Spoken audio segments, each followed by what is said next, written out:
Mr. Garcia, for your 27 years, could you, as we're all here, just detail your background, your employment background? Thank you. I've worked for 4 major agencies, 4 major sheriff's departments. I've been, that's my. Could you indicate them specifically, please? Sure. Virginia Beach Sheriff's Office, Arlington County Sheriff's Office, Spartanburg County Sheriff's Office, and the City of Richmond Sheriff's Office. Okay. And is that your full employment history for the 27 years, I would say, then dating back to 1995? 1992. And obviously working for the Corrections Special Operations Group as a contractor. Okay. So what the information that we have then is that you've worked with 14 departments of corrections. Can you tell us the 14 departments of corrections that you've worked with? Ma'am, I signed an NDA with every agency that I work with, so I would need to get permission to release those agencies just for a number of reasons. Has the jail or the county administration been provided with that information? You want to answer, sir? We do have references of individuals of the correctional agencies that he's trained. The 14 different corrections that are referred to? We do have references, yes, ma'am. There are 14, okay. So I presume then it was able to be provided contrary to whatever non-disclosure agreement Mr. Garcia is speaking of. If I may clarify, I don't think the warden said he got 14. I believe he said he got references. He didn't put a number on it. And my question, let me just ask my question. So let's not confuse it. I want to know if the county administration and or the jail has the 14 different corrections departments that are claimed to have been worked with. It's a simple yes or no. And it's not a simple yes or no. What I can tell you, Ms. Wagner, is that we have the references. That's all I can say, ma'am. I'd also ask of the administration and of the jail, it has been stated multiple times that there was outreach to other tactical training companies. Can you inform us which other companies have been contacted? I can definitely do that, but I don't have that information available right now, Ms. Wagner. Okay, when might that be able to be provided to us?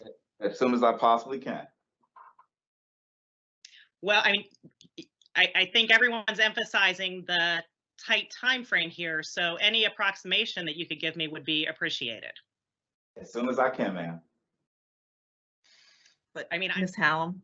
Yeah, I appreciate it. I promise I will be brief. I just have a couple more questions. I know Ms. Wagner has brought up questions about the resume of Mr. Garcia. Mr. Garcia, have you served in the military? I don't think you signed an NDA with the military, so I figure it's okay to ask you that.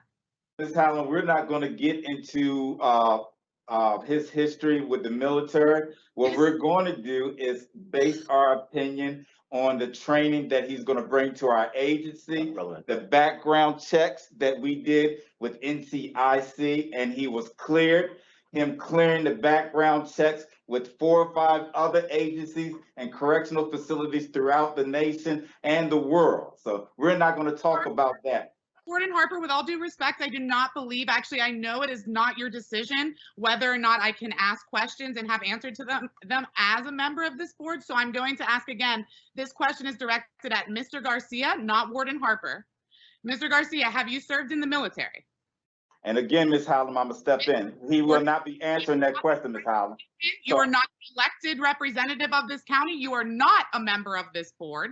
And I'm trying to be respectful and patient and calm, but I do not appreciate you being an obstructionist in a very important line of questioning.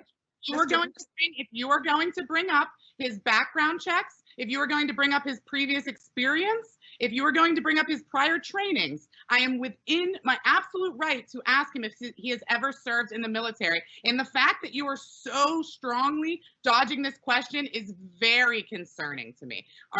Have you served in the military, Mr. Garcia? Can you answer that question, please, Mr. Garcia? I do believe it's actually a relevant question. Yes, ma'am, I have. Okay, and were you discharged from the military? We're not gonna answer that question, Ms. Powell. We're not gonna answer that.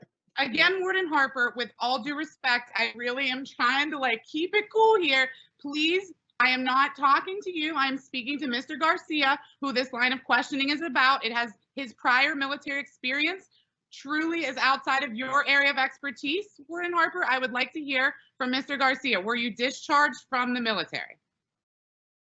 So, Ms. Hallam, this is what I would say.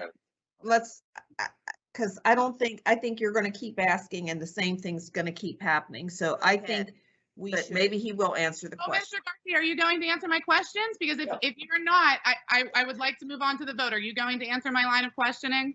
So, Mr. Garcia, go ahead. I served in the military, number one. Number two, I never touted anything other than my 27 years of law enforcement experience. Everything else before that is private. It's a personal matter, and I will not answer anything about my personal life. I am sticking professionally with my professional resume. Thank you very much. Okay, so part of my professional resume is that I actually was incarcerated. And so I'm wondering if, as part of your professional resume, were you ever incarcerated, whether in a military facility or in a civilian facility? Did you ever serve any time in a correctional facility? So I don't think he wants to answer that now. And so I think we have to save that for later.